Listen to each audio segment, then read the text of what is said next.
Get strong.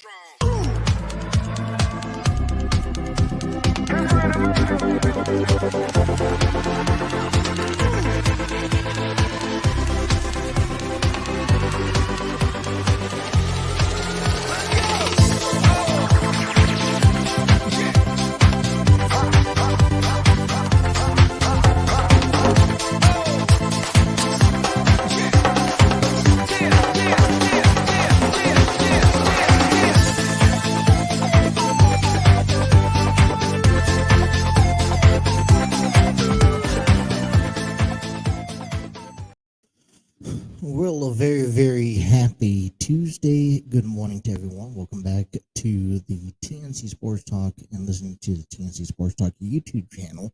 My name is Justin, and it's been quite some time since we have provided a show. Some things have changed. A lot of things have changed, not only in the sports world, but around what's going to happen with our show and how our show is going to produce. So, just bear with me for a little bit. We'll get you all the updates and everything that you need to know moving forward.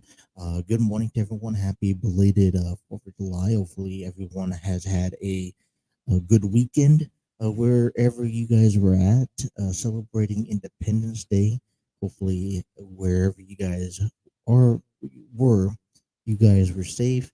And it's kind of different this time around, at least in my opinion, for me, as I went through the weekend.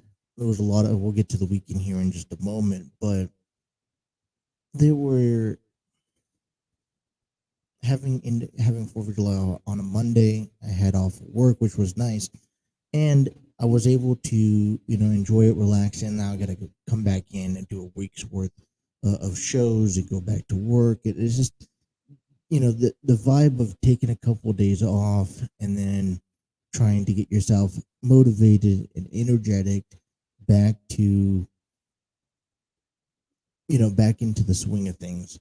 For me, it's a little different. So all right, so you guys are now, normally you guys would be listening or watching if you guys are on Facebook, if you guys are on YouTube, if you guys are on Twitter, you guys would be watching me, Justin, to throw in on a live screen. The one thing that we have changed moving forward off the top of the bat is we have strictly just went an audio version. So unless we have a one-on-one interview, then what you guys will actually be doing is listening to us on audio platforms such as Spreaker, who supplies the audio platforms for us. And I'll give you all that stuff out in a second. So you guys can still catch us live on YouTube, on Facebook, and on Twitter. All right, you guys can check us live every morning. Now, this morning came out 7:30 to 9:30. It hits a little different. I'll be honest with you, because 7:30 to 9:30, the problem that we have, or the problem that I run into, is the concept of it's in between the hour. I always like to start. Usually shows start at the top of every hour. Well, when we come back live tomorrow morning, we'll be here from 7 to 9. And so moving forward, it's going to be 7 a.m. to 9 a.m., just kicking things off for the first time this morning, 7:30 to 9:30. So a little adjustment here, and I appreciate everyone's patience for that. So if you guys are looking to catch us live, you guys watch us on Facebook, YouTube, Twitter. If you guys are looking to interact with me, which I definitely encourage, I want you guys to get involved. If you guys want to have conversations and weigh in on the show, okay, the best way to do it is to check out and leave a comment down below on the YouTube page. So if you're just waking up and you guys are checking your Facebook, you guys are tuning on, and you guys want to comment on whatever is going on in the world, head on over to the YouTube page, TNC Sports Talk. and leave a comment there. I will get them, and I'll try to incorporate some of the comments made in our conversations throughout the show. If you guys don't, be sure to check us out on our audio streaming platforms. And I'm just pulling that up here right now for distribution. Currently, this show will be available on Spreaker, Spotify, iHeartRadio, Google Podcasts. It'll also be available on Deezer, Podcast Addict, Podchaser, and GeoSolve, if I said that correctly. So be sure to download, listen to us, check us out every episode here. And the one thing that we're also going to make the adjustment is as we approach and change into audio. Now, this isn't the final settings. The things I could tell you off the top of my head is that if our commercial breaks, as you saw at the beginning of the show, you had the intro that was still there. The commercial break, the little breaks that we have are still there. So you guys will still get the accessibility of watching that. If there's any guest that comes on at this ungodly early hour in the morning, that will actually be a face-to-face YouTube video transition. So although it's not just going to be audio, you could actually watch our guest during the live interview. So a lot of things are changing. I would ask just simply to be patient, and as I'm making the adjustment, as everyone else is making the adjustment, let's have some fun. And when I say about some fun, let's get up to date, because it's been a few weeks since I've last been on here. It's honestly, it's kind of new now. I've called a few baseball games, in between here and there, but mainly it's been quite some time, and it's going to be a new adjustment. So I kind of just ask for everyone's support, and I appreciate the support that everyone has given. All right, 2 hours for you guys this morning. A really big 2 hours coming up in hour number one. At the end of the hour number one, this is kind of how the dynamic wants to go. I want to spend a little bit more on Money in the Bank that has happened back on Saturday. The reason I'll talk about that, I want to spend a little bit more conversations. I want you guys to weigh in on what you guys think, if you guys enjoyed it. And I'll give you my thoughts there. At the end of hour number one of our program, we're going to cover some more Cincinnati Reds baseball. You got to think about this. They picked up a loss yesterday, 7-4 against the Mets, and I'm not expecting the Reds to do anything spectacular. We'll talk about some of the injury updates, get you guys ready for tonight's ball game, get you the highlights, and all that stuff. But we are in the process as we approach spring, the middle of, as we approach the All Star game, which is in about 2 weeks. We have to consider, who is worthy enough? I think that's a bigger question for me. Who is worthy enough to be in the All Star game? So we'll have to talk about that. We'll talk about the Reds. We'll get you guys ready on there, where their standings are at. We'll take a look at the the National League Central. We'll listen to David Bell's comments on their loss last night. Take a look at their injuries and much more. Hour number two, we'll get back to wrestling. The one thing I will comment is the acknowledgement. We are on the road to SummerSlam. Okay, at the end of this month, SummerSlam is approaching. There's a lot of matches that are predicted to take place. There are a lot of matches that are already set to happen.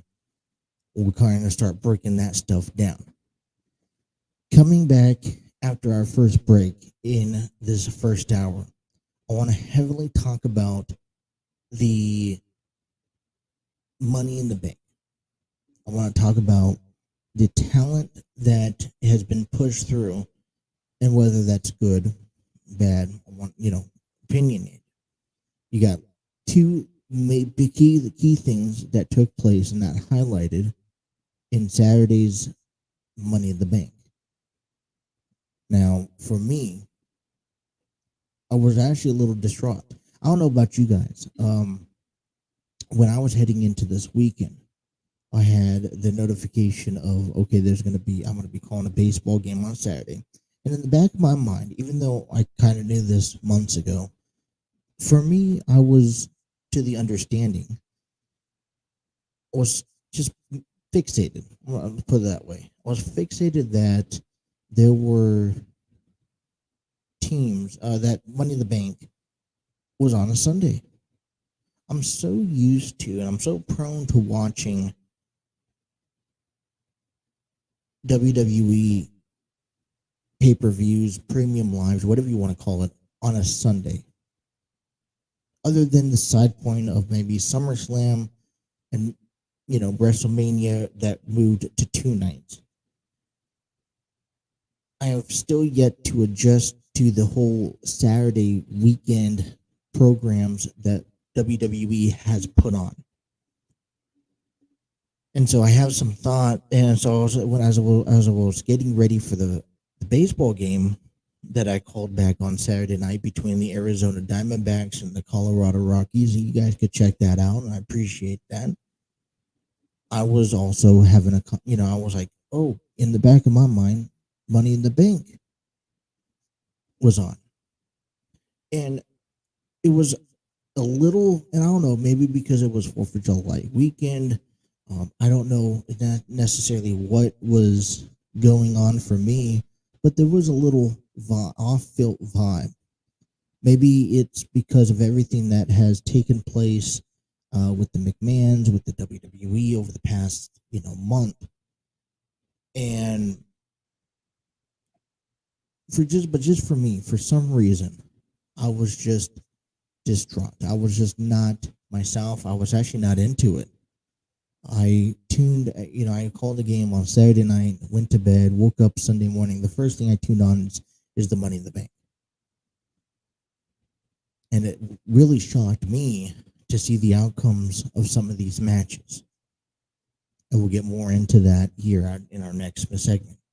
We are just getting away here on a Tuesday morning. Thank you guys for tuning in. Welcome back, everyone, to the Throw-In with Justin on the TNC Sports Talk YouTube channel. We're going to take our first time out. When we come back, we'll get more and we'll dive more into everything that's going on with Money in the Bank. Monday Night Raw, kind of like a walkthrough motion. I don't know how you guys think. Let me know in the comments down below. But for me, it was kind of a walkthrough motion. I didn't necessarily. There was a couple of things I took away from it. There was a couple of exciting moments, but I feel like WWE always does this, where they just put on a lackluster show in San Diego, and I'm very disappointed in the outcome of Monday Night Raw, especially with SummerSlam heading up here in just a few weeks. So we got a lot to talk about, a lot to cover, a lot more to discuss. We'll talk a little bit more. Coming up here, we'll talk more about the NFL and what I want to do heading into and towards the season. We're just getting started here on a Tuesday. Thank you guys for tuning in. We'll be right back here on the TNC Sports Talk YouTube channel.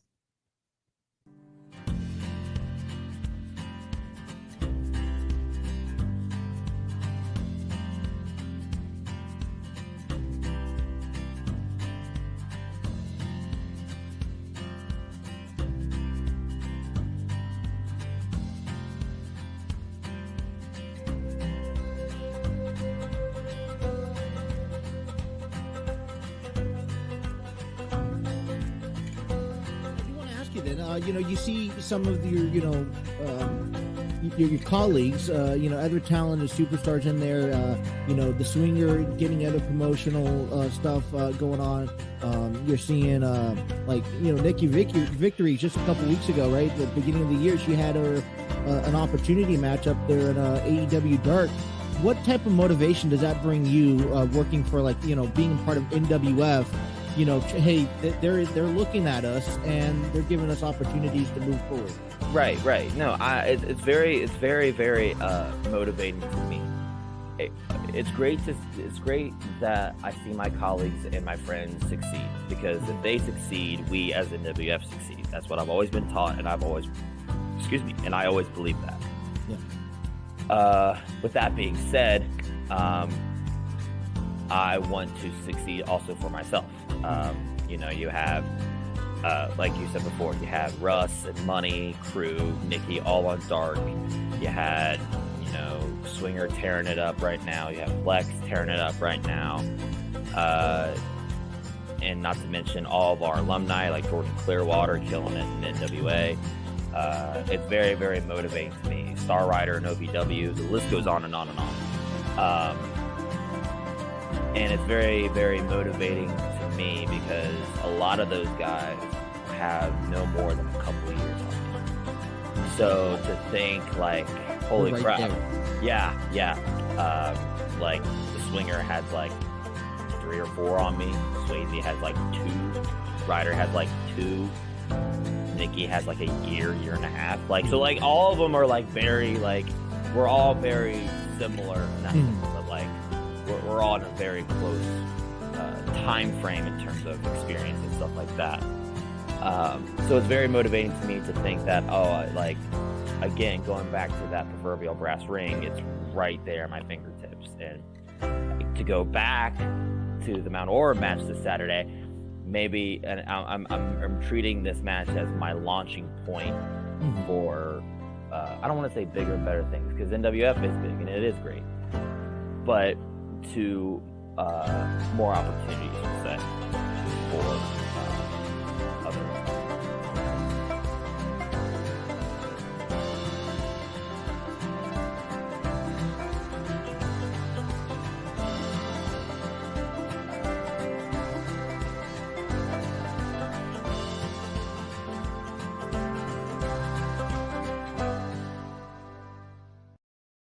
Ran up a check, I might do it again. Enemies close, have me thinking they're friends. 10 toes down, I'll be free until the end. Crib outside the city, I don't feel safe in my hands. Took so many years, I'm just waiting for the wins. I'm in debt to no one but the one who took my sins. I do it for real, there's no reason to pretend. If I do it once, I do it again. Add it up, bankroll, euro, peso, add it up, I'm just doing me, everything is on me, or you matter what. Add it up, bankroll, euro, peso, add it up. 7:49 here on the Throw-In with Justin, and good morning to you guys. Thank you guys for tuning in, and appreciate you guys' patience with us. Getting back into the swing of things, gosh, a little different atmosphere. I'm used to the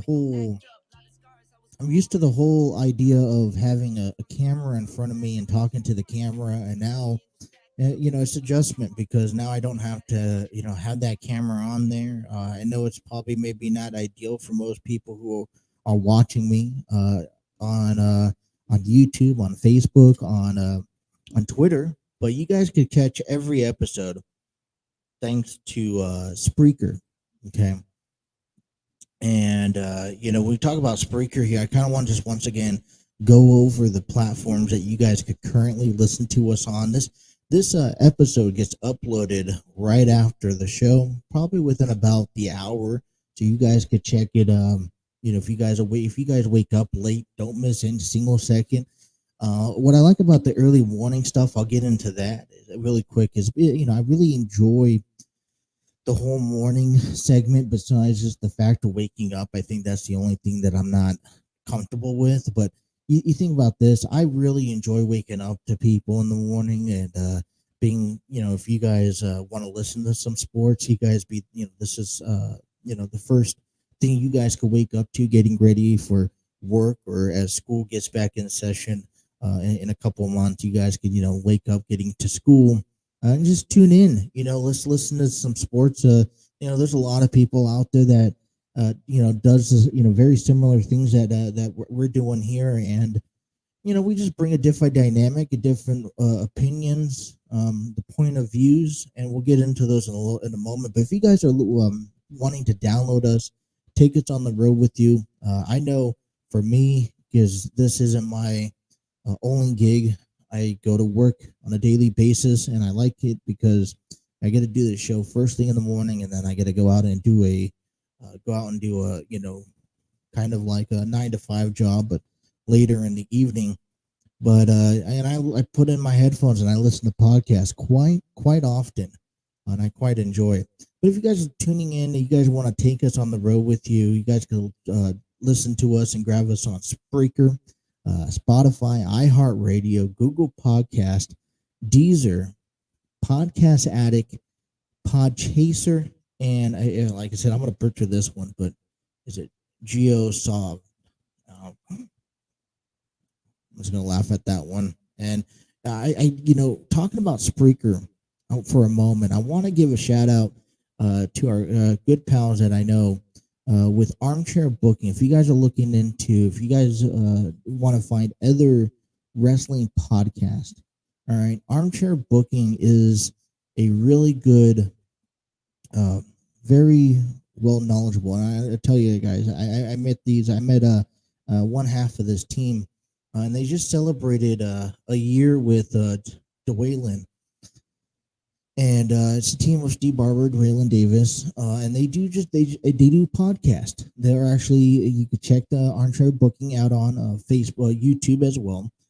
They post every episode that they put on YouTube, which started earlier this year, on their podcast, which is they go through Spreaker as well, and basically all the platforms that you guys can listen to us on. You guys can listen to Armchair Booking, and they're more strictly into professional wrestling. They have no breaks. They just come on. They cover the wrestling news, major topics, and they recently put out an episode celebrating Dwaylen's 1-year anniversary of being on the show. So if you are a huge wrestling fan, to go check Armchair Booking podcast out. And it's interesting, if you gravitate to them, I really also suggest that you guys check out the other things that they're starting to expand on, whether it's, I believe, Steve is also working on a cubicle chat that I've been on a few episodes with, and more of just a casual conversations about generic, topics and, agendas. So definitely recommend checking Armchair Booking out. Steve Barber, Dwaylen Davis. You guys can check them out also on social media, pretty much everywhere you can find social media is at. All right, let's get down into some of the business. All right, I kind of want to date back to the Money in the Bank this past weekend. We are on the road to SummerSlam, and for some reason, Money in the Bank was just kind of an offsetting for me. I don't know about you guys. It felt off, and I don't know why. I don't know why. A couple key things that have happened that has, I think, maybe turned fans in a direction. There's a lot of speculation, and then it gets twisted and turned. Just a couple results, and if you guys have not watched Money in the Bank and Monday Night Raw last night, this will be a spoiler for you guys. Bobby Lashley did defeat Theory to become the new United States Championship, but then Theory turns back around, finds himself entered into the Money in the Bank ladder match for the men's side, and wins and becomes the new Mr. Money in the Bank. On the women's side of things, a lot of other things have happened as well. Not only Liv Morgan wins the women's Money in the Bank, but then she cashes it in last night, back on Saturday. I don't compare it to last night, but back on Saturday when she ended up beating Ronda Rousey after Ronda Rousey beat Natalia one-on-one. And a couple of things. I kind of want to get to a couple accomplishments here. Liv Morgan won the Money in the Bank and cashed it on Ronda Rousey at Money in the Bank. She finally achieved her dreams. And listen, let's back up for a second.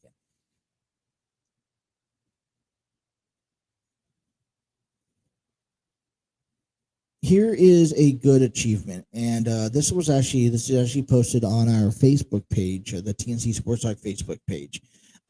Liv Morgan achieved an incredible statistic after WWE SmackDown Women's title win. All right. So after Morgan's victory was the first time since August of 2017 that a new SmackDown Women's Champion was crowned without one of the 4 horsewomen involved somehow. Okay. I'm actually reading this for the first time with you guys. I think that's pretty incredible. And it's been what? 18, 19, 20, 21, about 5 years since the SmackDown Women's Championship was crowned without one of the 4 horsewomen. Think of Bayley, Sasha Banks, Becky Lynch, or Charlotte Flair being involved. And back on Saturday, you saw Natalya and Ronda Rousey. I don't know the details or the specifics. Neither I really care about the details or the specifics that's taken place with Ronda Rousey, who she wanted to lose to, why did she want to lose to, somebody at Money in the Bank. I don't necessarily know. We'll probably dive in later on this week of why Ronda Rousey wanted to possibly drop the title at Money in the Bank. What's her SummerSlam plans? Are there SummerSlam plans? And we'll talk about that heavily in hour number 2, kind of what we're looking at for SummerSlam. But, listen, you can't say, I go back and forth on this but at the end of the day, you can't really say that the WWE isn't pushing new talent. I think the only thing that you can, and I understand, it's just the wrong time and the wrong place. I think one thing that's really, Liv Morgan winning the Money in the Bank briefcase out of all the other women involved. Okay. She, she deserved it. And it's ironic because if you have looked back prior to WrestleMania, Liv Morgan teamed up with Rhea Ripley, and Rhea Ripley had all of this other, kind of a downhill spiral in her career. And we're talking about possibly the Judgment Day ending at SummerSlam already. So that kind of fraction is going out of the way. But when when we talk, when we break it down, Liv Morgan, has she deserved a championship? So it's interesting because, and I want to hear you guys on this. Does Liv Morgan deserve to be SmackDown Women's Champion? You think about Rhea Ripley, who went through Nikki ASH and lost those titles. She failed. You could think about Rhea Ripley, who tried herself out with Liv Morgan. That fell, so she turned her back. Now she's part of Judgment Day, and since then she hasn't accomplished anything in WWE since joining the Judgment Day. Liv Morgan has been given opportunities time and time again, and she has now been given the opportunity to now represent the WWE with the SmackDown Women's Championship. And I'm okay with that.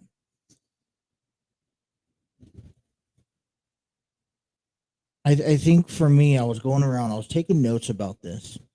And I'm just going to read some of the things I was saying. Listen, and just trying to put my thoughts together here for a second.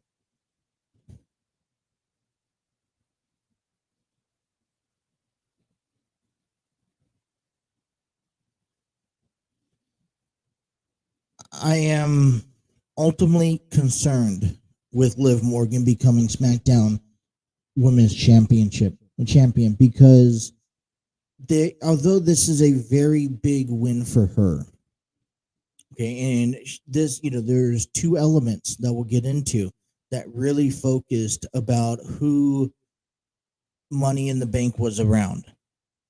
One on the women's side, one on the male side. When I don't know if Liv Morgan is at X Factor. This is that dream where it's that this is a fantasy for a on a fan base level where you finally get a fan loved when you finally get an athlete that is that gets loved by the fans to actually win something that people that they want them to win. And it came from a shock, I think, to most people that Liv Morgan not only won, but she cashed it in and she pinned Ronda Rousey. And the one thing that I think bothered me the most, and maybe this is just me nitpicking, is I understand. Well, and I don't even understand this. It feels like WWE each time they go out to certain cities, and I refer this to San Diego, California, because and I'll tell you, I know San Diego, California. This is my hometown. I went to most wrestling events in San Diego, and each time they go to San Diego, it's been a lackluster of a show. Now, there's a few things that have separated last night's Monday Night Raw that did not become that separated a lackluster show. For example, Becky and Asuka. But I mean, there's just SmackDown Women's Champion Liv Morgan shows up on Raw. If you're asking me, and if I was booking this out, Liv Morgan, I would have had Liv Morgan wait until Friday before and honestly, in my opinion, I would have had Ronda Rousey be involved on Friday Night SmackDown. And according to rumors that both Roman and Ronda will be there on SmackDown, I would have Ronda Rousey and Liv Morgan in the ring together on Friday Night SmackDown in celebration of her championship win. Talk about Money in the Bank here on the throw-in with Justin. Good morning to everybody. And as much as we want to give credit to and pay attention to Liv Morgan, I think Money in the Bank back on Wednesday night belonged to someone even more well-deserving. And it's interesting because still not a lot of people have backed up Theory. But as of right now, and I've preached about this already since April, he is the breakout superstar of the year. Disagree with me, please. After every accolade that he's been pushed out, listen, it's one thing to be looked at as a prodigy of any McMahon family, but but you got to be able as an individual capitalize and take that opportunity. And Theory from day one, and you got to remember, this is all started back when Theory stole this $1 million egg that Vince McMahon had back at day one. Since then, Theory has accomplished something in the last 7 months that I don't think anybody in that period of time frame could accomplish. he's gotten this big push, and at the same time, this big push, he's been able to take advantage of it. Not, it's not WWE could push anything down the fans' throats, and they're pretty good at that, notoriously. But what they're not good, but it's also up to the fans. And I understand, not all the fans are going to see eye to eye, especially not with me. But, when we talk about the accomplishments, you can't deny that Theory has had one hell of a run in this last 7 months. And now he holds the key element of being the face of the WWE. And I'm sorry to say this, but Theory reminds me, I was just thinking about this over the weekend, and by the time that I was really getting into wrestling myself, growing up, John Cena, I think, has already broken through in the reigns. But John Cena wasn't a very likable person to begin with either. But it was an arrogance that he had to keep pushing and to keep finding himself. Theory is being pushed, and he's becoming the youngest male to win the United States Championship, the youngest to win the Money in the Bank. It reminds you a little bit of like Randy Orton in that sense. But Theory really reminds me a whole lot of the way, not the way, but how John Cena and his career started off. And the fans, I know the fans, he's playing a heel character, but at the same time, I tell you, he's gotten under a lot of people's skins. And that's the key when you're playing a certain, you're playing a certain role. He's got a lot of skins. Does he deserve to be a WWE champion or a unified champion? To be honest, if giving you my honest opinion, I don't think so. But I mean, you can't deny what he has accomplished in the first half of this year alone. And just hear me out. I want to dive deeper into this. We got to take a break, but I want to dive deeper into a theory when we come back. I really want to dive into what this could do for the WWE and how this could play out. I want you guys to know that I'm excited for Austin Theory winning the Money in the Bank, and I think this is actually a positive direction, especially heading into a SummerSlam. And they've kind of already talked a little bit about what could possibly happen at SummerSlam. Now, I'll give you my thoughts, and my thoughts are just a way of me booking things. But I mean, I'm pretty adamant about what could possibly happen. TNT, the throw-in with Justin, it continues right after this.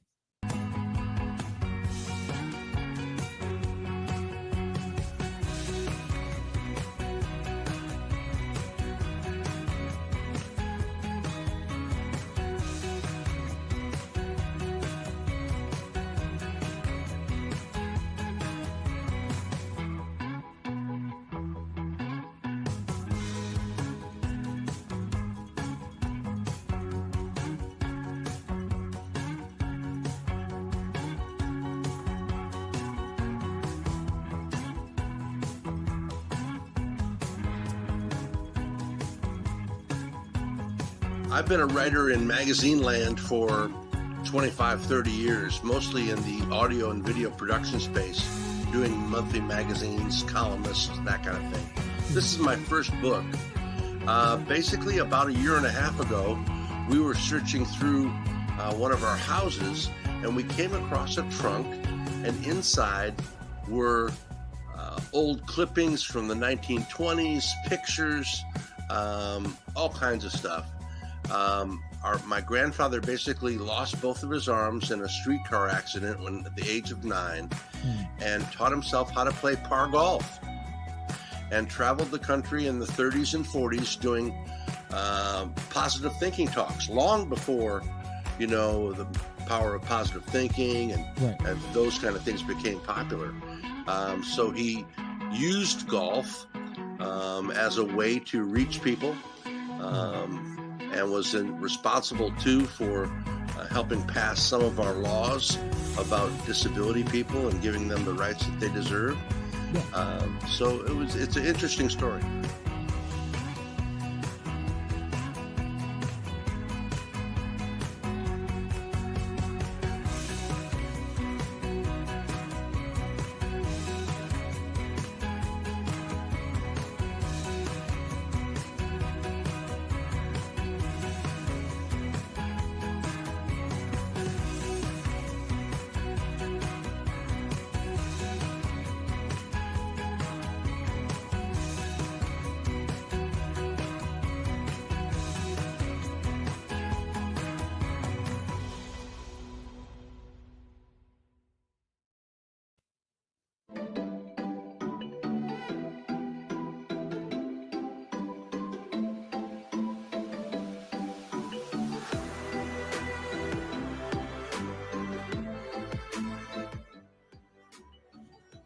Hey, 12 here on a Tuesday morning.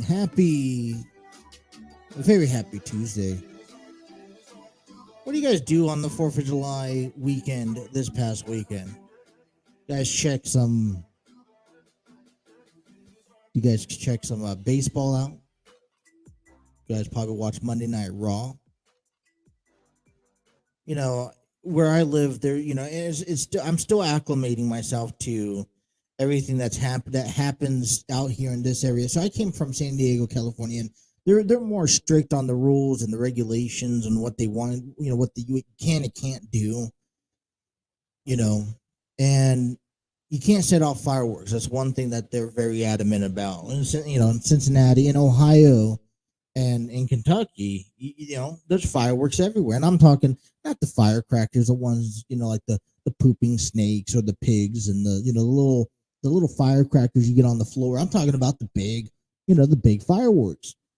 Well, one thing I've been living at my place for about 2-3 years now, and every year around during 4th of July, you could go out and just get a lawn chair and let everyone else do all the fireworks, offsetting for you. You don't have to go anywhere notorious to find an actual fireworks setting.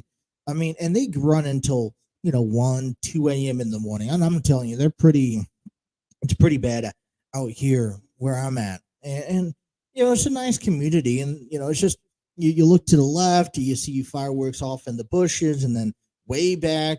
And then, you see off, you could look to the left, right, and see more fireworks going off behind you.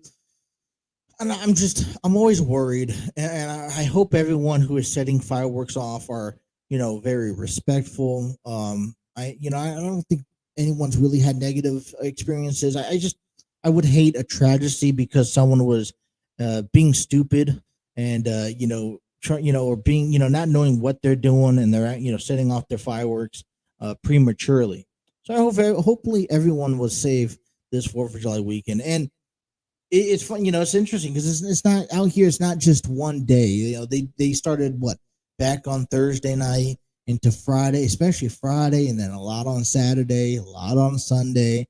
And it's like you got your own little show without having to face the trouble of going, finding a place. There was a few places around here. You could have gone to Kings Island, and check out the fireworks, which I was, my kids went to Kings Island yesterday, and I got some of the videos, and they were doing like a fireworks display and a light show at the same time. I was just amazed, to see that.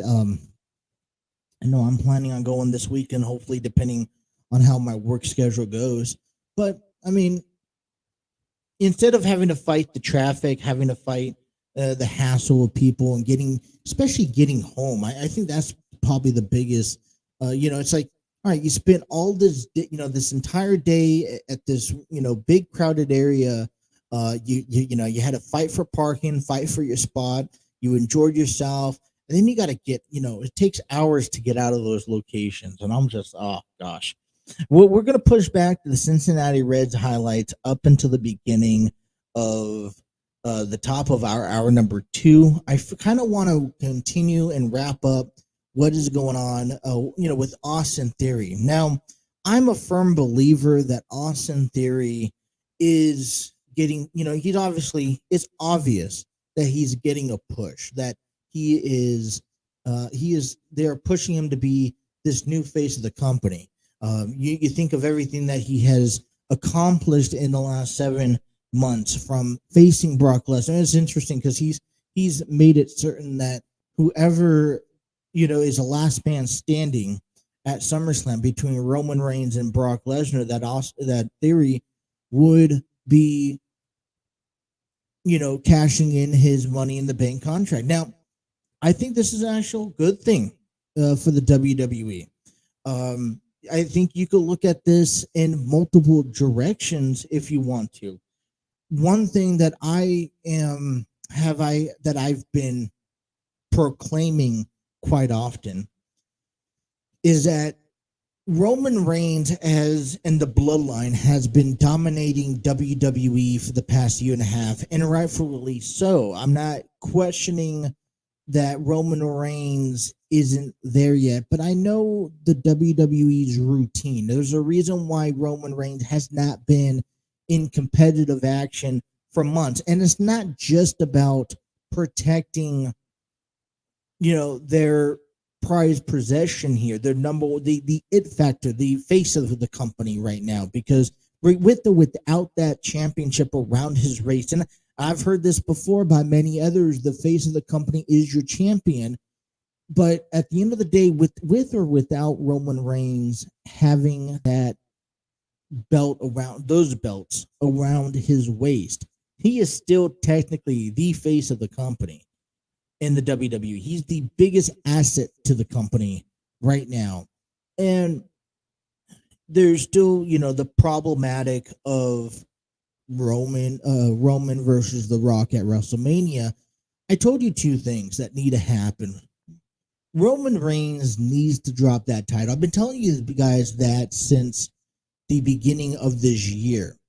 Okay, how often have you seen a title run last approximately about a year, where they defend it every month, they are competitive each and every week on their program, and then a year comes up, they drop and they go take a vacation?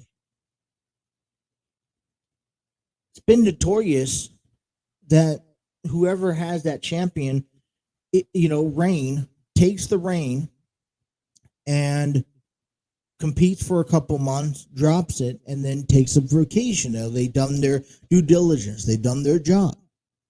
Roman Reigns hasn't had that yet. And I told you that Brock Lesnar needed to beat Roman Reigns back at WrestleMania. And I still believe that should have been the case. Because now Brock Lesnar is back to face Roman Reigns. And the biggest problem with this match here is that now a lot of people are tired of watching these two compete.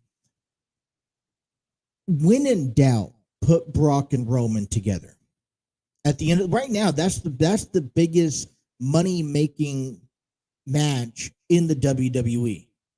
There is no other match on that card that you could possibly put that's going to top out Roman Reigns and Brock Lesnar.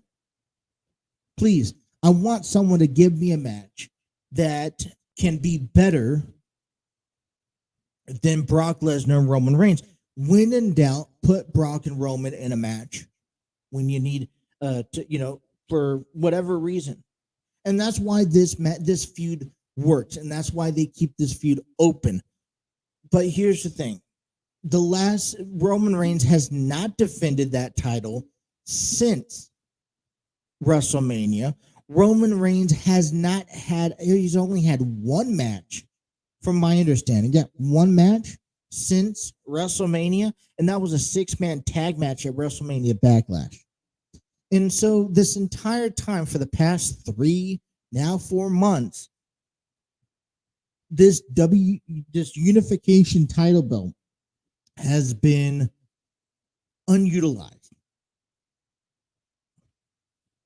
And it'd be one thing if he jumped back to brand. And listen, he's only on SmackDown. Well, why aren't we paying attention to Monday Night Raw? Why is there's only an isolation to one brand that this title has to be on, especially if they have merged both rosters? Yeah, I mean, you see the Usos, but you don't see Roman Reigns. Even seeing Roman Reigns on a Jumbotron on a Monday Night Raw holding that title is something better than that. They don't even do that. The best luck to see Roman Reigns is through an ad during Monday Night Raw. And I think that bothers me more than anything else. Well, and people argue the other factor. What happens if you just put the title on Brock Lesnar? He wasn't going to show up. Listen, you know where Brock Lesnar is going to be at. You already know, it's already established that Brock Lesnar doesn't show up. Or he shows up and makes a statement and leaves. And that's all that Brock Lesnar needs to do. When this is what separates Roman Reigns from Brock Lesnar. We already know what Brock Lesnar's like. We already know what he does and doesn't do.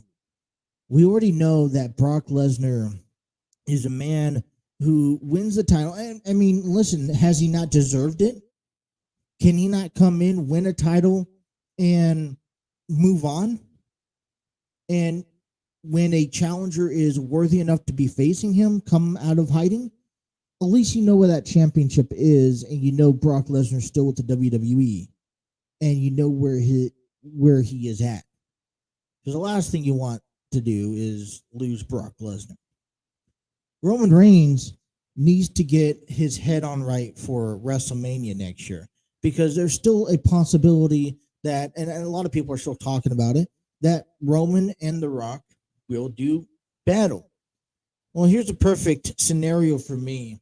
One thing I really enjoyed after watching Austin, or I call him Austin Theory still, but after watching Theory win that Money in the Bank ladder match, okay? Now, it was kind of sad. I was a little depressed, as a matter of fact, a little deceiving to see Theory drop that United States Championship to Bobby Lashley. As a matter of fact, I would have. Here's the thing: if it was me booking this, I know there's a lot of hypothetical statements here, but I would have had Theory win by disqualification or count out, just to keep that United States Championship on him for just a little longer. You see, when I'm looking at this, how cool you're looking at a character with Theory and just how obnoxious he is, right? Just think for a moment, if he is somebody who not only carries the United States Championship, but he carries the Money in the Bank briefcase for a whole month. I mean, this entire month is going to be talked about him anyways. As a matter of fact, there's going to be more wrestling talked about Theory until he cashes it in, until, more than anything else. You think about holding the United States Championship and that Money in the Bank briefcase, at least until SummerSlam, where then Bobby Lashley can, Theory could be distracted at SummerSlam because he has that Money in the Bank briefcase, drops the title to Bobby Lashley. I feel like that would have been more important, and that would have been more charismatic. You think about what that winning that title on Saturday meant for Bobby Lashley, and I don't really necessarily think why that he has to have that United States Championship when he should be going after the big one. But let's play ahead a little bit. So I thought maybe Theory should have won that United States Championship belt, should have won that title match back on Saturday, and then face Theory, and then, have a rematch on SummerSlam, and then where Bobby Lashley wins the title. But now we have Theory and Bobby Lashley potentially having a rematch at SummerSlam, which is now pointless. And Theory's eyes is going to be set on the main event, on Brock Lesnar, Roman Reigns. I told you this. Roman Reigns doesn't need that title. If you're going to drop the title, drop it at SummerSlam. Give Roman Reigns some rest. Tell him to take a small vacation. WWE will be perfectly fine without him. It's not like he's making a huge impact anyways as of late. And here's what you do. Last man standing match. I would actually like to see Theory get involved and enter himself in the match. You think of that. Think of this. Both Brock and Roman are going to beat the living crap out of each other. And it's going to be fun to watch, just like it is each and every other time. I would like them to take it to new elements. But you know what? This is what I see. What happens? I would like to see Theory at the end of the match come enter it in and be the last man standing. Because he could technically do that. Instead of having to face Brock Lesnar one-on-one or Roman Reigns one-on-one, have him face both of them in a last man standing match. Now, obviously, he's going to be smart about this and don't cash it in until, they're both beaten down, maybe dump a table on both of them and they both get counted out. But SummerSlam, Theory should be walking away with the WWE Unified Champion. At least in my thoughts, he should. What you guys say to that? Do you guys agree? Is this something that I think a lot of people are also honestly thinking about? Here's the reason why. Because this could even set up, and you think about a big round circle and big round completion on this. This could set up Brock Lesnar and Theory later down the road, later this year. And we haven't really seen a whole lot of Theory cheating his way to victory. But wouldn't you like that? So I'm giving you my early prediction. I'm gonna kick things off here. Theory walks away with the WWE Unified Champion. As a Unified Champion. I would like him to enter in the match somewhere in the middle and beat Brock Lesnar and Roman Reigns. Armchair booking here. I'll talk about this. He states that Theory simply isn't ready. Here is, as much as I do enjoy. I do enjoy Theory, and I understand, and I actually agree with you. Theory, I don't think he is ready quite yet. I don't think he would ever be ready to honestly carry the champion, any heavyweight champion, chip belt. But here's my process. I'm gonna take this a step further. I know there was some speculations that John Cena would have come back and faced Theory at SummerSlam, right? Bear with me for a second. What happens if Theory beats Brock Lesnar, Roman Reigns? What happened if you put Theory as the face of the company for the next, from SummerSlam to WrestleMania? Just hypothetically. Okay? I know it probably wouldn't be ideal. You probably not. One, you're going to have a champion that's going to fight every month, for one. But here's my biggest point before we cut to break at the end of the hour. I'm thinking of WrestleMania next year. And with everything that happened, or that unveiled this past, year and a half with Ric Flair, I'm honestly thinking that there's a possibility that the WWE wants to eventually have John Cena surpass Ric Flair in the title reign. I know that comes as shocking to most. But what happens if Theory faces John Cena next year at SummerSlam, and not SummerSlam, but next year at WrestleMania, and John Cena beats Theory? You got to think of Theory is. John Cena did this to The Miz when he was coming through. But maybe in possibility, this is a attitude adjustment for Theory that could help him even more. Maybe a loss by John Cena and drop of that championship helps Theory even more. So we're going to cut to a break here in a moment. But just think about this. Theory beats Brock and Roman at SummerSlam. Theory goes on and beats people like Brock Lesnar sometime down the road, even Bobby Lashley. Maybe he cheats his way. John Cena comes back and makes one last title run and beats Theory. And for me, that's what gets Theory over in my books. Take a break. Hour number 2 coming up next on the Throw In with Justin, right here on the TNC Sports Talk YouTube channel.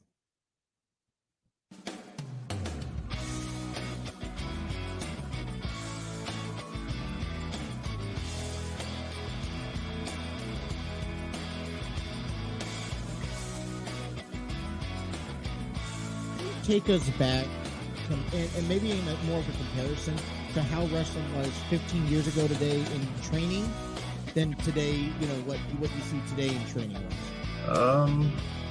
The trainings were, I wouldn't say they were less or more, but they were just different. There were a lot more of the main guys that would be involved in training back then, like Russ, T-Money, Stewie Backlund. They were at trainings every night, so you got to train with the top guys that were on the shows every single training night. And now one of the head trainers now is Pompano, which is amazing for young guys because Pompano Joe is one of the best technical wrestlers I've ever been in the ring with. Swinger's involved. Swinger's a great trainer. But of course you always have Roger Ruffin, so that's never changed. So you always have Roger as the head trainer.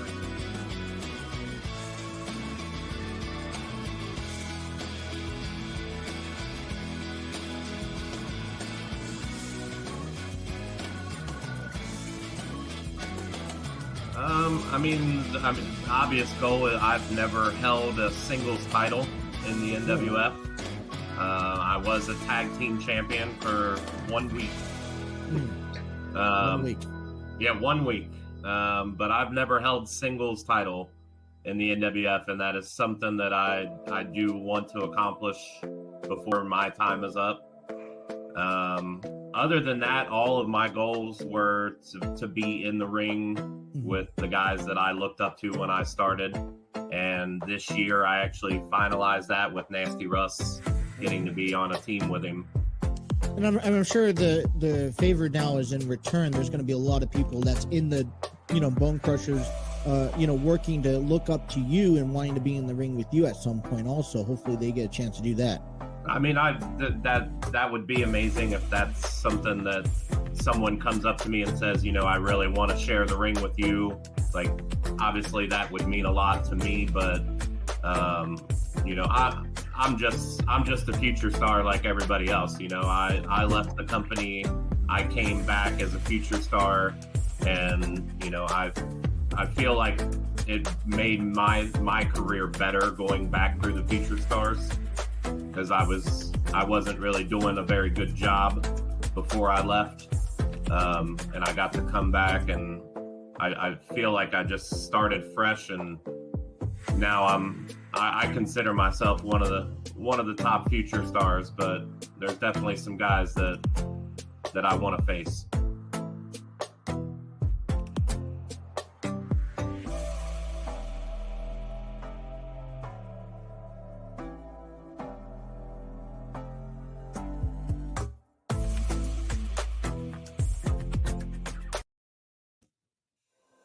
There is only one of you, only one of me.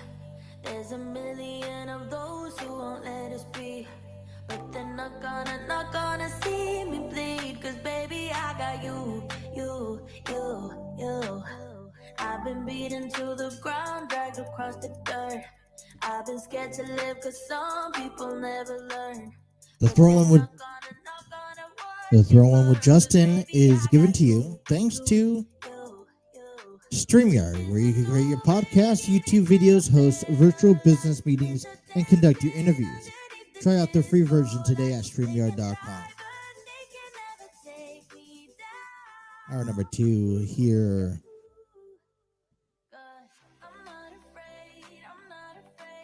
TNC Sports Talk. Thank you guys for tuning in. Like I said, we'll be back again tomorrow from 7 a.m. to 9 a.m., our normal schedule hours. Now, I will update you guys on Facebook. I believe I have Friday. Friday is going to be off because I recently went back to work. Matter of fact, when I say I went back to work, I went back to work last week. And I got to follow up with my doctor again through a work injury. And so I have an appointment early Friday morning. So we will not be here on Friday. And I believe there's another appointment I have on Thursday. So I will let you know how Thursday schedules out. Well, I was looking at something that was interesting, at least caught my eye. 4th of July weekend is here. You kind of just wonder certain things. So an article came out late last night from the Spotlight. It was off of the Lake Geneva Regional News about U.S. states that spend the most on fireworks. I was like, all right. So I was scrolling through the news last night. I was kind of interested, and 4th of July season. Who spends the most every year on during 4th of July time on fireworks? People. And articles was like, in the modern. It was stated here. I'm just going to read a couple of sentences here.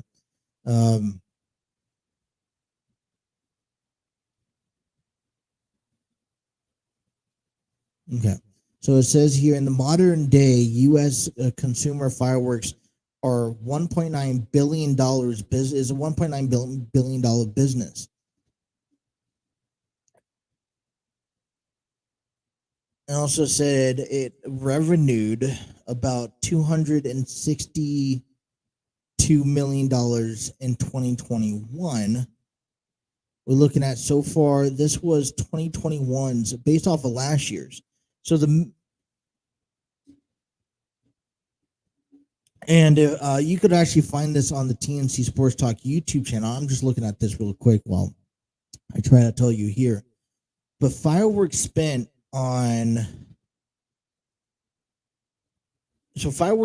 per resident in 2021. This is about average, okay? And this is about dollar wise. So you're not going to see huge numbers. So fireworks spent per resident in 2021, the middle of the country outspent the coast. So when we look at this, we look at some of the states, they're talking about states like Missouri, Nebraska, Kansas, Dakota, Montana, Wyoming, those type of states.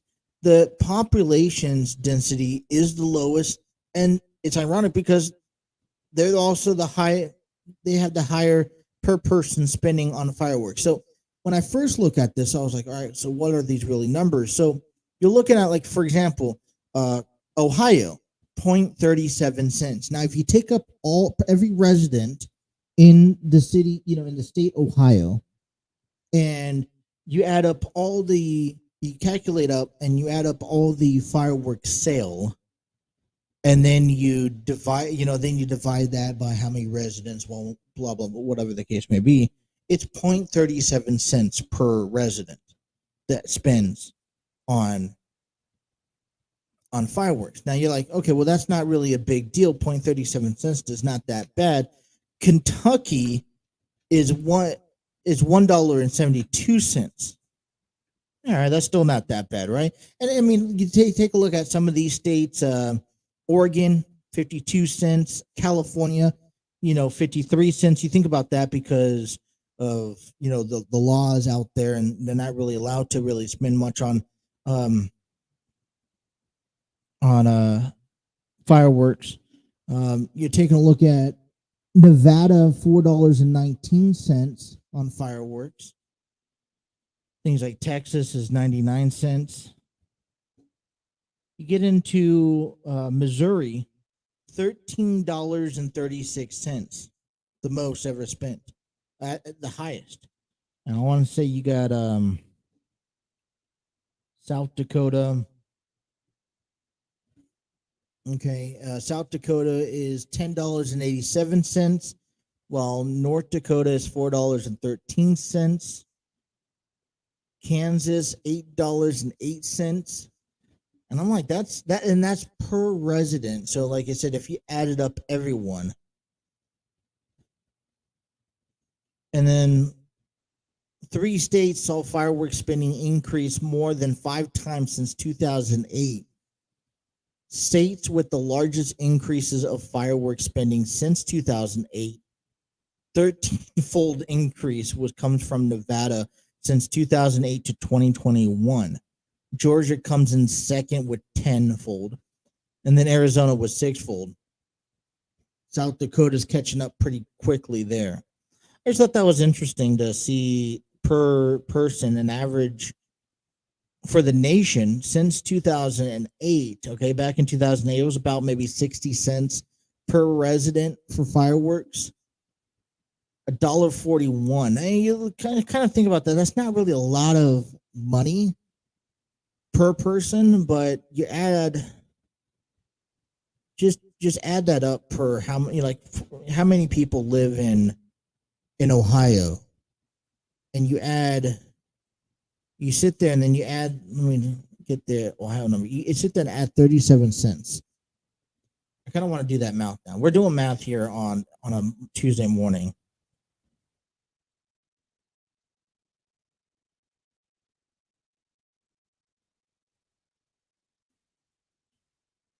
So 11.68 million as of 2020. All right, so this was a count in 2020. So we'll take 11.68. There we go. All right, so I got that on my calculator. I'll come back over here, times that by 0.37. That's 4,321,600 people or dollars spent on fireworks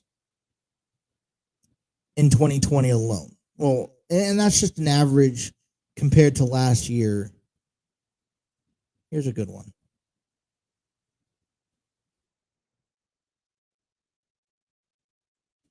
I have this number here. Okay. Just trying to find the nice number for you here. So Kentucky's population estimated about 4.5 million people. Okay, so 4.5 million people. And that was in 2021. And then you times that by the average firework per person, which is $1.37, right? No, $1.72. $7 million, over almost $8 million in fireworks, just for residents for the entire state of Kentucky. And you think about Missouri. I don't even want to get to Missouri, because they had the most. I don't know, we're talking about fireworks. So they have they have an estimate about 4.16 million people. So let's do that. So I just want to 6 times that by 1336 per person. It's $82 million. That's a lot of money. I'm probably messing up on my calculation somewhere down the road, but just think about that. Fireworks spent per year. Thought that was interesting. All right, let's get into some sports here. Take a break from baseball, from wrestling. We'll wrap that up here. I want to talk about the Cincinnati Reds. They fall short to the New York Mets and 7-4 yesterday on 4th of July. Wait to the highlights and all that stuff coming up next here on the TNC Sports Talk YouTube channel.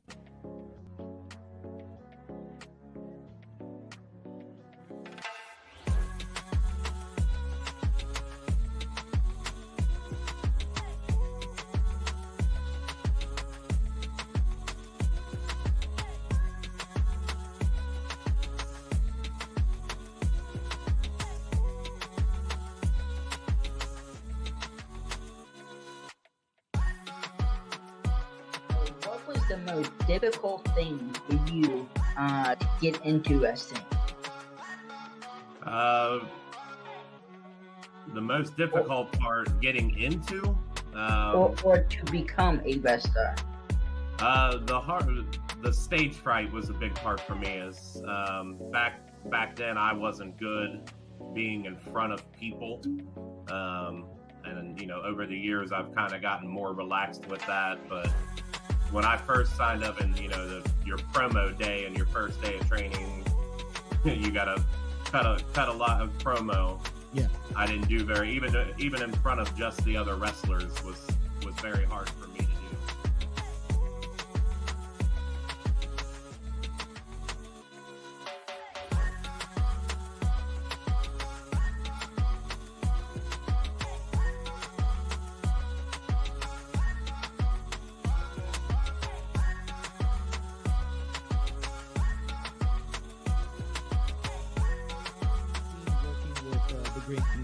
For quite some time. How did that relationship form?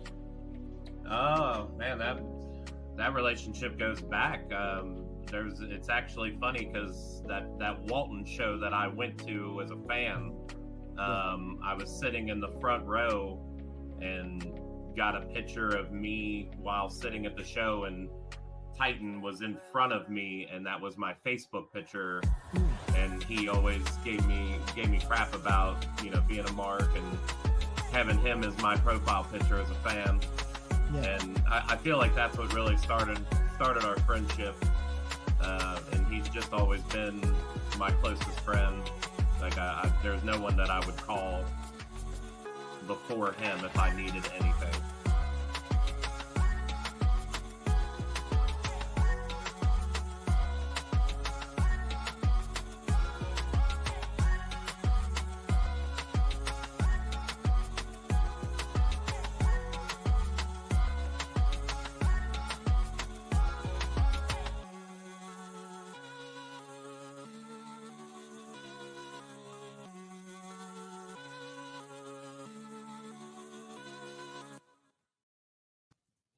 Nimmo in a base hit his first time. No score in the second. 2 on with 1 out. It's this slider in the air to deep right field. That goes out more to the track. Back at the wall. It's out of here. Brandon Nimmo clubs a 3-run homer. And the Mets jump in front 3-0. Number 6 for Nimmo. And the Mets strike first at Great American Ballpark. Well, he got a slider to hit the last time. He got a base hit this time. He gets a slider and he loses it. So 1 away, and now Drury, who grounded to third base on the first pitch he saw in the first inning. Sends this ball high in the air, deep right. Gone, he ties the game.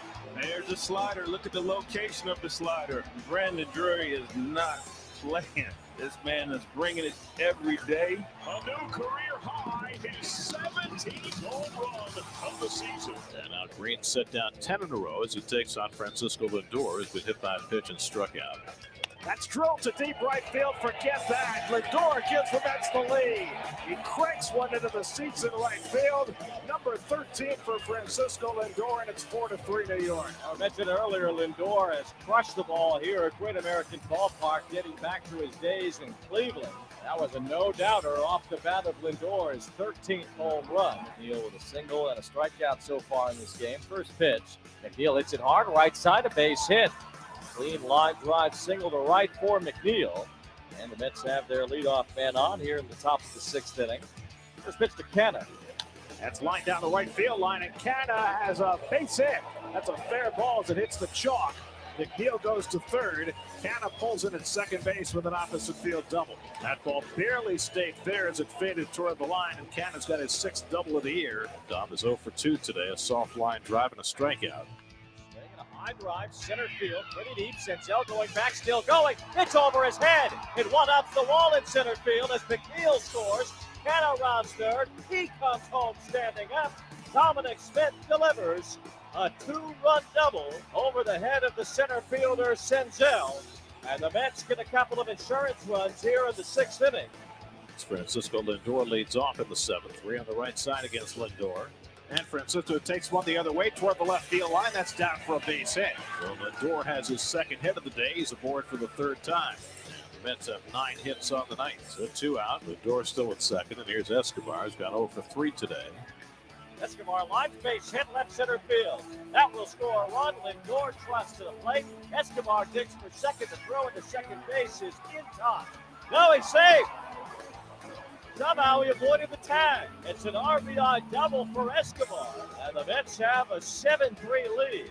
Eduardo Escobar did some kind of dance at second base to avoid being tagged by Jonathan India. As we go to the bottom of the ninth, Seth Lugo in for the save opportunity. Strike gets a curveball down to Alonso. He makes the diving stop. Lugo covers, and the ball game is over.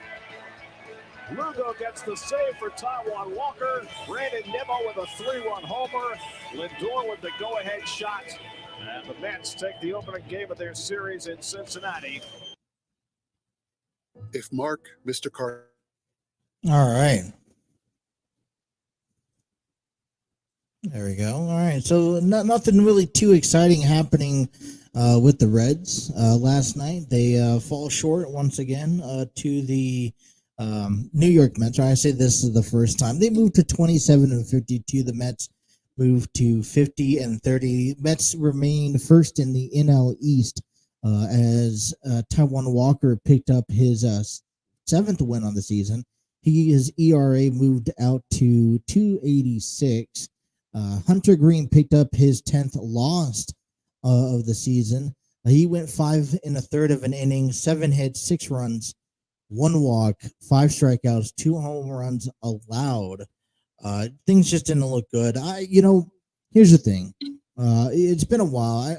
I followed it's kind of hard to follow Cincinnati Reds baseball. As a matter of fact, I think it's hard to be a fan this year. It seems like every time the Reds could get on a nice little streak going on, they keep finding a way to shut it down.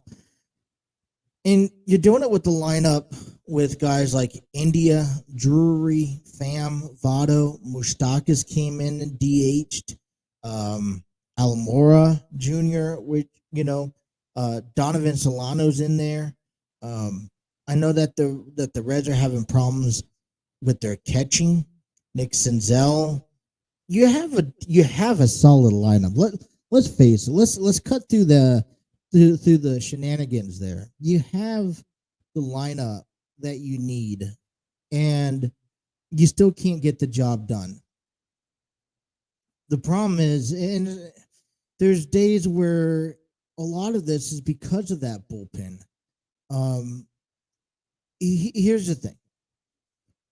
Let's look at, I just don't think that starting and throwing Hunter Green out there every 5 days is something that is ideal for a rookie in this sense. He's been asked to call up to the big leagues, and he's been asked to perform at a level that I don't think he's quite ready for. I don't want to say he's not there yet. But okay, so who do you have? You have Graham Ashcraft, Hunter Green, Mike Minor, Tyler Mahle, and Luis Castillo. Now, the Reds are sitting at 27-52. They're projected to probably finish with 105 losses on the season. Out of everyone there, Luis Castillo is the ace pitcher. And by the way, we could very well see, because we have 1 month, because the trade deadline comes up in August, we could very well see Luis Castillo depart. I feel that the Reds wouldn't. There are conversations that I've been hearing notoriously about Luis Castillo departing from the Cincinnati Reds. This is something that I don't want to see Luis Castillo go. But if the Reds aren't going to take initiative, and when I say the Reds, I'm talking about the owners. If they're not going to take initiative into trying to do better. And when I say by that is that they're going to have to make some sort of change come before the deadline. Okay? Look at the amount of injuries that the Reds have just on the pitching side of things. You got Nick Lodolo, Connor Overton, no guys from the starting rotation that's expected to perform well. TJ Antone, who's been out all season, Lucas Sims, Art Warren, Justin Wilson, Alexis Diaz, Tony Santillan, Vladimir Gutierrez, all guys that really play huge contributors. Hunter Strickler, who I thought was a decent, decent addition to the Reds bullpen, hasn't pulled his weight throughout the season. There's nobody that you really even come close to even trusting to have that ball in the 7th, 8th, and 9th inning. Ross Detweiler, I wouldn't say too terrible.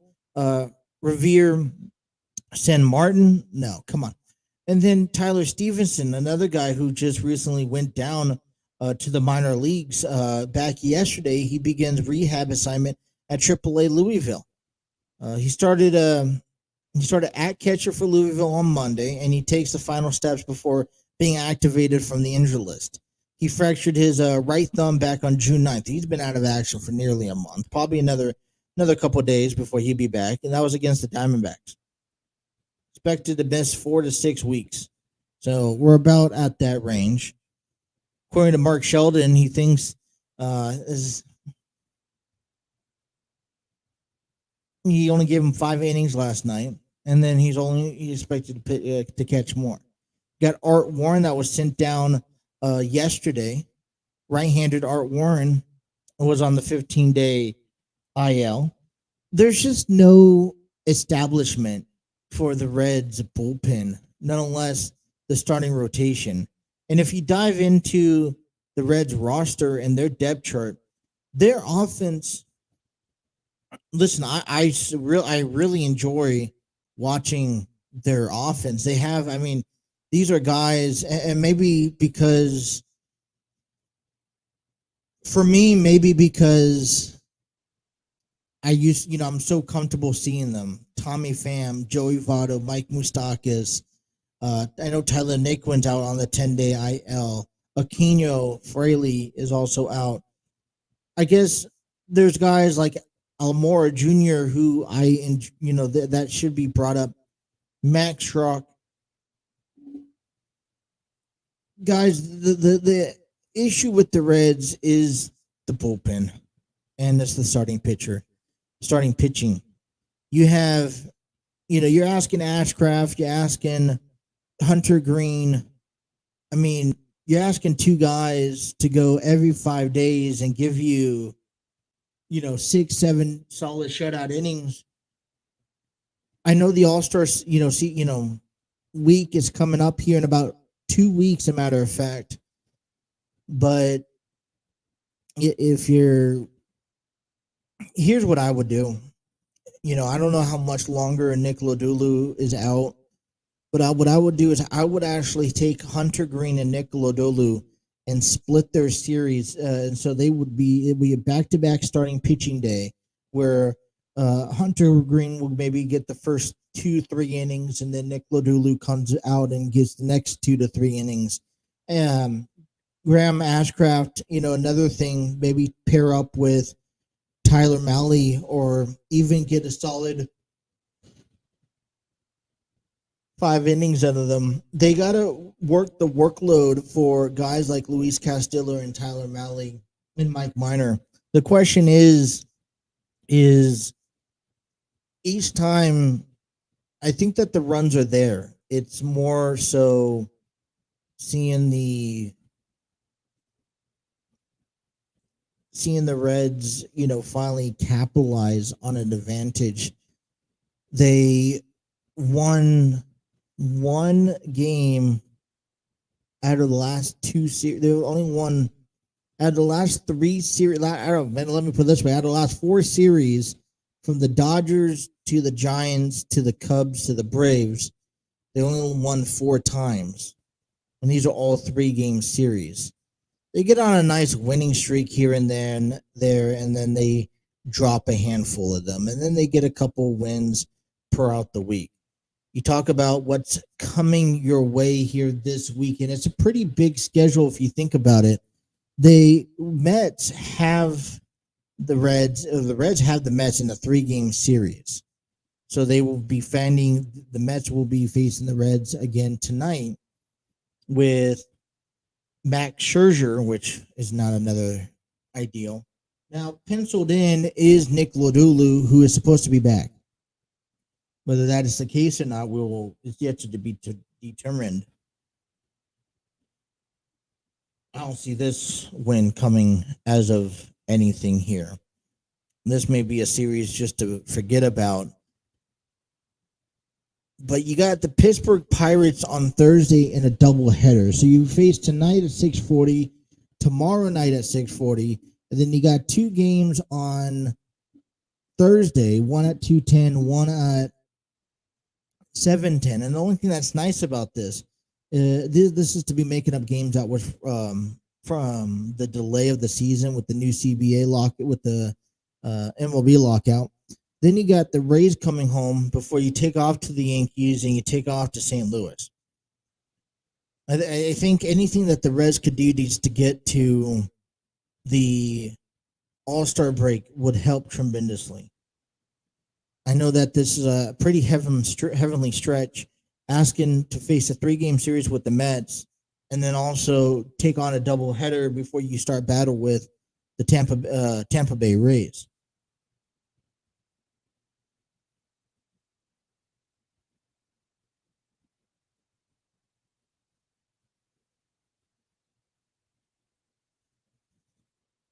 What I want to ask and I want to talk about later on this week, as we look at the 40-man roster, as we look at potential trades, who is up on the trade block? All right, what's the inside reports? Can Votto? I think the Reds just hang on to Votto, but is there room to make any trade to help with the bullpen or the starting rotation? Or is this just a shot down team? That's what I'll find out. We're going to dive more into that later on this week. If not next week, we still have a little bit of time, but we will dive onto that. All right, let's take a quick time out. We come back. I want to talk a little bit as we get ready for SummerSlam, which is July, I believe, 30th. We'll get ready into that. We'll talk about that and more about, I believe, I'm a little upset because I feel like Bianca Belair's title run has been stale. And I'll explain right next here on The Throw-In with Justin.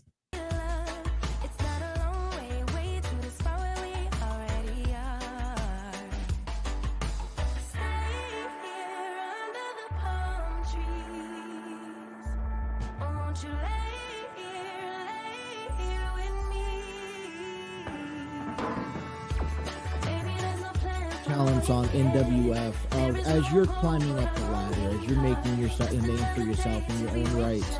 A lot of wrestlers, there's usually that somebody that stands across the ring from you that you're kind of looking up to, saying, "Hey, I need to work on being better, as good as that person, or even better." Kind of like that motivator, right? Who is that person for you right now? So it's 2 names, right? Well, yeah, 2 names. Active, because I would love to have an ounce of the success Wildcat Chris Harris has had. But if we're talking active, 2 names: Nasty Russ and Pompano Joe. I've never stepped across the ring from Nasty Russ, but just from commentating and calling his matches, Nasty Russ is as good as they come, man. Despite his tactics and his attitude, Nasty Russ is that guy. And I can say the same thing about Pompano Joe. Pompano Joe has traveled up and down the road for 20 years, and he's seen it all, and he's won it all, done it all, etc. And like I said, every time I step in the ring with Pompano Joe, because I've wrestled him several times, and every time I step in the ring with Pompano Joe, I always leave that match learning something and feeling like I've gotten better. And him being one of my coaches, that also helps. In terms of my contemporaries, like guys that are more on my level, every time I step across the ring from Dakota Wolf, man, I always know that I'm in for a war. And I always take a piece of him with me and vice versa. Dakota Wolf, as much as he smells bad, and as much as I don't like his cheap tactics, and as much as I don't like him with David Tyler, I'll give credit where credit's due. If we don't see Dakota Wolf on our TV sets in 5 years, that'll be one of the biggest crimes in professional history.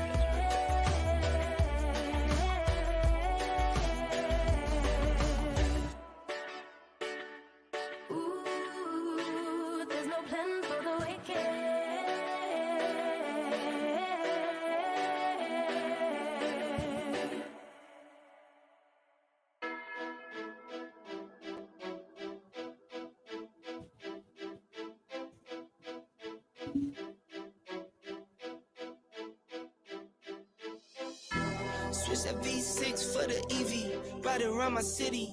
You should come right with me, yeah. Feel me if you hear me sip. Water like a fish sip. I water to the gillies, yeah. This a new wave, this a takeover. Do it for the future. Time to get a word of makeover. The throw one with Justin is given to you. I want to give a shout out to Epidemic Sound. Discover your world-class artists, composers, and bands. Find the perfect soundtrack and give your social media accounts the music they deserve. Epidemic Sound is a royalty-free music league that TNC Sports Talk is proud to be using. For more information, check out epidemicsound.com. I love giving out the new updates, like the new songs. This one's My Turf by NBHD Nick. A sentimental, laid-back song. Beats his track. Not too much of a music geek here, but love giving credit where credit's due. And Epidemic Sound does a wonderful job with everything, with the music that they provide. Now, it's nothing. If you're looking for, that hit that you're finding on the radio, then look for somewhere else. But in all honesty, it's not a bad idea. Let me ask you guys this: has Bianca Belair's title run become stale? I feel that she's been, ever since WrestleMania, ever since SummerSlam last year, she's been trying to capture a title, and it was. And let's face it, in my opinion, Bianca Belair was supposed to face Sasha Banks at SummerSlam last year, which was supposed to be a WrestleMania rematch, if I'm not mistaken. Correct me if I'm wrong. And instead of seeing Sasha Banks, we saw Becky Lynch come out, beat her in a short period of time. And, from there on out up until WrestleMania, Bianca Belair had her eyes set on, returning the favor against Becky Lynch. And, both women have not really been able to cross paths until WrestleMania. Bianca Belair finally wins the Raw Women's Champion, and the celebration I was excited for the celebration. I just wasn't excited moving forward. I wasn't excited for... There really hasn't been nothing that surprised me tremendously for this title run so far that Bianca Belair has had. I kind of almost put this at the same level as Ronda Rousey in a sense. Now, Ronda Rousey hasn't really defended her title since she won it. If you think about this was Ronda Rousey's first title defense, and she lost it. Well, she won the match, but then she lost it against Liv Morgan, who cashed in her Money in the Bank briefcase. Now we'll probably try to spill in and dive into why Ronda Rousey lost her, dropped the title later on, maybe tomorrow possibly. But as we move forward to SummerSlam, I'm just curious to find out what's the game plans for Bianca Belair, because she hasn't really faced anyone of value.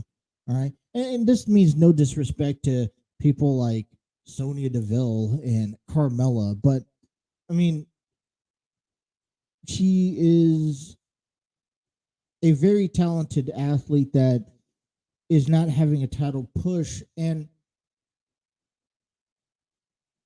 okay, facing Asuka, I'm just trying to think.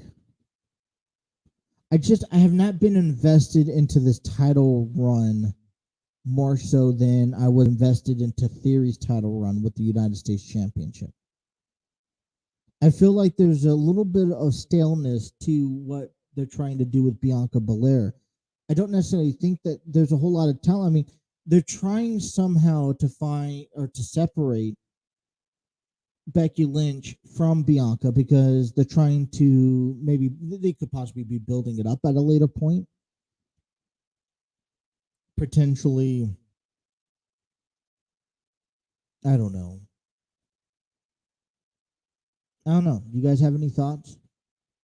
Any ideas? Any understanding? I'm claiming that her title run is a little stale, in my opinion.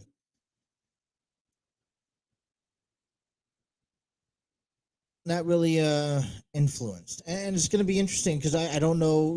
SummerSlam's coming up here in what, 4 weeks. Don't know what the game plan is for her. I don't know why Carmella and Natalia. Here's what gets to me with those two women. Now they're incredible athletes, but they come and go so frequently that you can never get attached to them. I think that's one of the problems with Natalia, and one, they don't put them in really any good storylines to really show interest of wanting to pay attention to them. But at the same time, there's no, by the time they show up and by the time you get used to watching them on television, then they kind of go away for a period of time.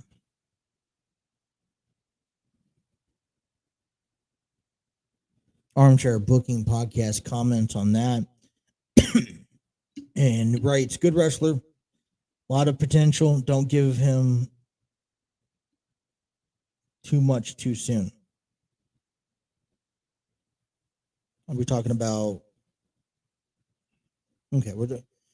All right, let's refocus. How long do you want to build Bianca Belair's title run?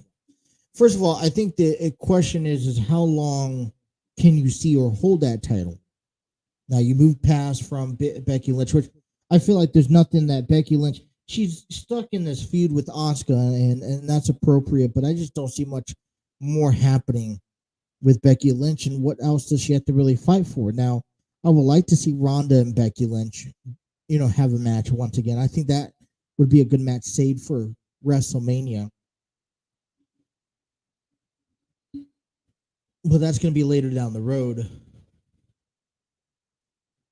What opponent is for who is for to face? I mean, who's a good opponent for Becky Lynch or for Bianca Belair? I'll put it that way. Does Asuka get another chance? And I mean, does Alexa Bliss? See, the thing is ever since Alexa Bliss returned, I mean, come on, let's face it. She was better off with her gimmick character that she had with Lily, and the demonic, type of attitude. She hasn't been the same since, and I'm wondering if this is all a plan, if they're going to bring that back out, and if so, when? Because I think we're kind of waiting for something like that to happen. I think WWE misses it, to be honest. This comes down to the point where there's not many characters. I kind of want a character or two still implemented in professional wrestling where you could kind of, feel what, you just don't get the same emotions anymore when everyone's acting the same way. Um, the way that Liv Morgan, acted back on Money in the Bank. Now, yeah, she deserved it, but at the same time, I mean, does she? I mean, Rhea Ripley, at this time last year, Rhea Ripley was sitting there going after the Raw Women's Championship, if I'm not mistaken. And then she got put with Nikki ASH. They win the tag team titles. And look where she's gone now. She's with the Judgment Day. That really, and now in a feud with the Mysterios. I was telling you, I love when WWE goes to San Diego. It really feels. I was very impressed and actually very surprised to see the Mysterios picked up a victory last night on Raw, considering that most of the time when they head into San Diego, Rey Mysterio is always getting the short end of the stick, and I'm like, I'm very devastated. I'm always disappointed when they lose. And they usually always lose in their hometown. WWE doesn't play favorites.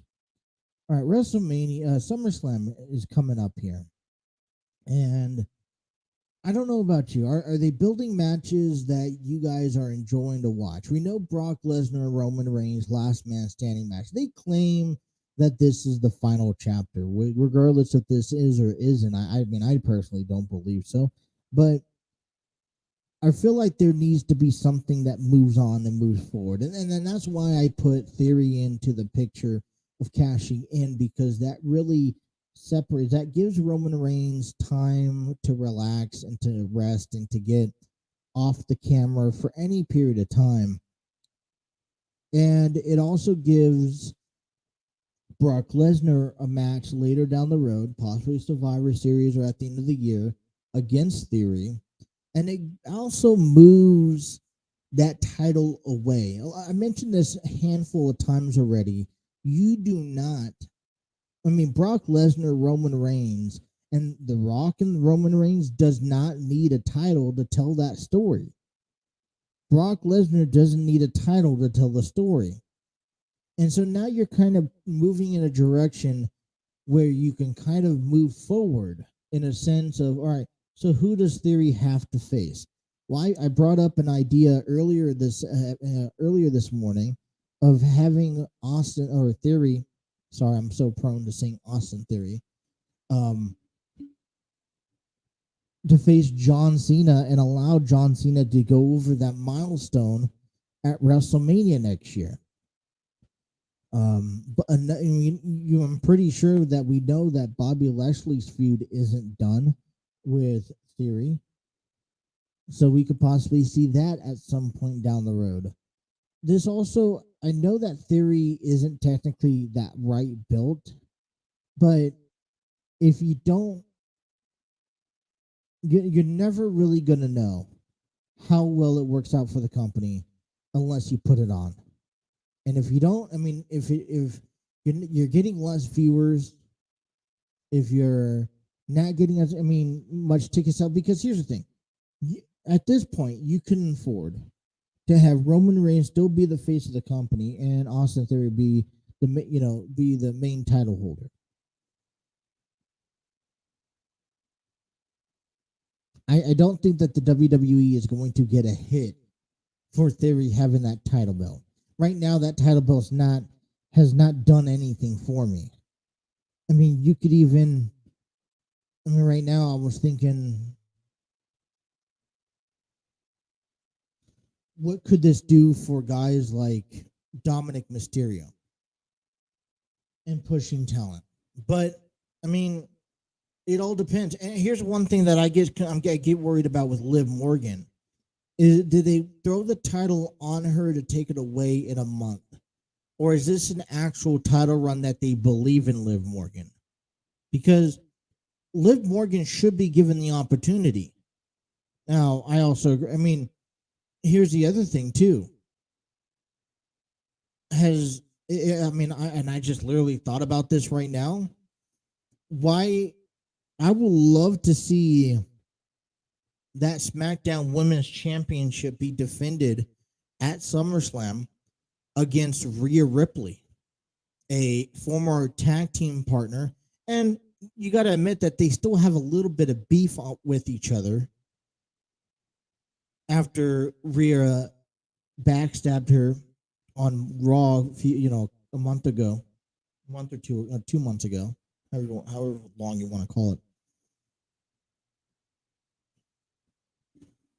Talk about some of these other matches that are set to take place. For example, Logan Paul and The Miz. Now, as much as I don't, this is where it becomes difficult to talk about because I really don't find a reason why Logan Paul needs to be wrestling again. But at the same time, there's a part of me that sits here and says, if he's wrestling to face The Miz, and this was, how it was supposed to happen, because Logan Paul never really got his second match, and The Miz, backstabbed Logan Paul at WrestleMania. Obviously, he should be out for revenge, and he will get his opportunity at WrestleMania. What I'm afraid of, I personally believe, that this should be a one-on-one match, The Miz and Logan Paul, but I'm afraid that somehow AJ Styles and Tommaso Ciampa, right? Is going to get involved, and Miz. This breaks down and becomes a tag team match, and I just don't. I don't know. I kind of wish that they would have planned this ahead a little further. Another feud that I'm actually really enjoying because a lot more that we don't know is spilling out. I was kind of worried about, okay, why are they putting Baron Corbin and Pat McAfee together? Does Pat McAfee really deserve? Now I feel, okay, and this means no disrespect to Pat McAfee, and maybe some people might like it. And this is why they call WWE a soap opera, because there's stories within stories within stories that just get brought up on a random basis. You got Pat McAfee and Happy Corbin going at it, and they're expected to have a match at SummerSlam, and apparently there's supposed to be history that dates back to 2009 or 8, and I feel like this is just another way to put Pat McAfee in a match. I don't like it. I also feel like this is another way to get Moss back out there, in this feud. That, let me ask you a question. Where does, and I think here's an appropriate question for everyone. Where does guys like Ezekiel and Moss go after they settle down? You think about, look at Ezekiel's career so far. What has happened to Ezekiel's career that has been significant enough? He has not really won many matches. He's been on the downward spiral, and the only thing that's keeping him alive is the concept of Ezekiel is Elias's younger brother. And we're only seeing bits and pieces of that unfold. And there's really no clear direction on what they're going to do for Ezekiel.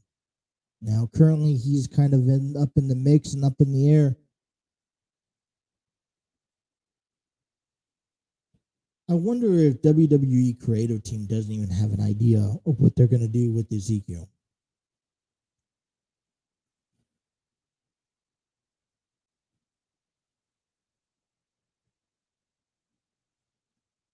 All right. Kind of sucks. I'm kind of like started off the show a little stale. I'm ending the show a little stale. I'm kind of just bringing to you. You guys watch have you guys got a chance to watch the new Minions movie, The Rise of Gru? It's 100%. It's being given the most positive reviews by Rotten Tomatoes. I'm actually I'm actually wanting to watch that now, considering everything out there that's inspiring. Tonight we have NXT 2.0.